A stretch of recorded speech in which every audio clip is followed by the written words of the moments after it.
Good morning. My name, for writing and broadcast purposes, is Grandpa 1940, and I write and broadcast on behalf of the Alt News Media Net news website.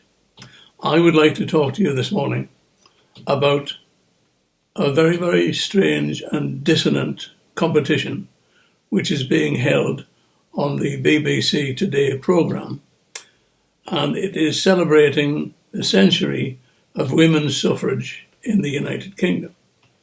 By women's suffrage, I mean, of course, the fact that before 1918, women were not allowed to vote at all. It wasn't until 1932, I believe, that all women gained the full right to vote. Before that, there was a certain amount of politically inept carrying on by the men in Parliament, and women had to own property, I believe. But as of 1932, they all voted.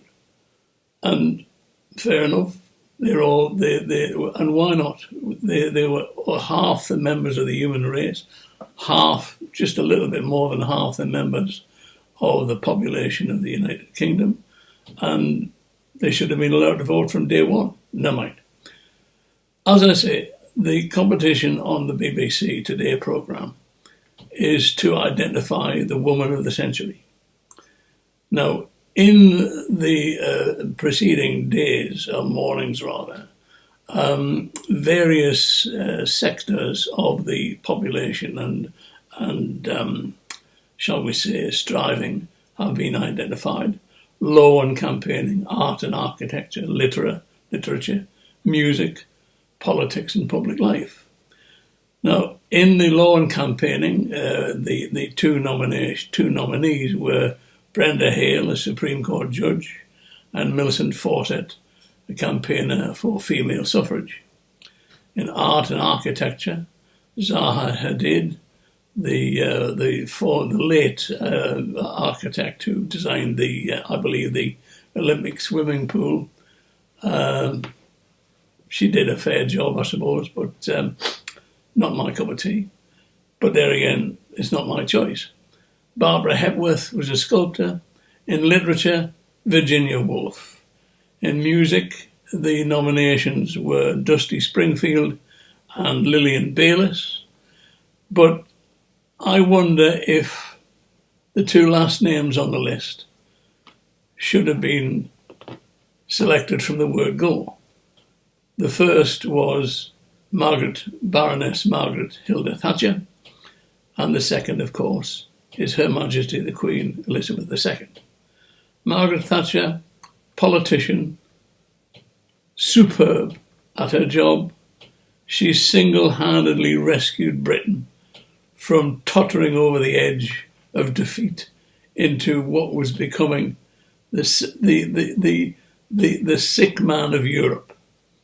She took on the miners and won. She took on the Argentinians and won. She battled through and privatised all the nationalised industries which were stultified and hidebound in red tape, and she won. Unfortunately, she identified a replacement for the council tax, which was the poll tax. She was badly advised. She didn't really understand the ins and outs of that particular council tax as it was going to be applied, and for that she fell. But she didn't fall because of actions of her constituency members or the electorate. She fell at the hands of her fellow parliamentary party politicians. The other name on the list, which, as I say, should have been one of the only two, is Elizabeth II, Her Majesty. This small, well, these days small, of course, lady who grew up so rapidly in the early days of the Second World War, has been a constitutional monarch who rules this country through her governments She has rarely, if ever, put a foot wrong. The first time she has ever been broadcast making other than totally scripted remarks about opening some public baths or unveiling a statue were filmed during a broadcast regarding the royal crowns and their sort of structure in the coronation.